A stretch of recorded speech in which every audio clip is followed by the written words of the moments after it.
হচ্ছে আমাদের 6 সমন্বয়ক, হিরো হচ্ছে আমাদের সারা বাংলাদেশের সমন্বয়ক, হিরো হচ্ছে জেনারেশন জি। তোমরা প্রত্যেকে হিরো,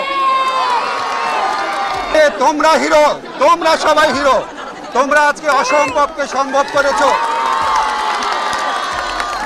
তোমাদেরকে 17-18 বছর যাবৎ ভোট দিতে দেয় না, তোমাদের সম্পদ বিদেশে পাচার করে। প্রধানমন্ত্রীর পিয়ন হয় 400 কোটি টাকার মালিক, পুলিশের আইজি হয় 1000 কোটি টাকার মালিক, মানুষকে গুম করে। এত কিছুর পর তাদের রক্ত পিপাসা মিটে নাই। তারা আমাদের সন্তানদের হত্যা করেছে, শত শত সন্তানকে। এই শত শত সন্তানকে হত্যা করে, হাজার হাজার মানুষকে আহত করে, শিশুদের হত্যা করে, আমাদের ছাত্রদের বুকে গুলি চালিয়ে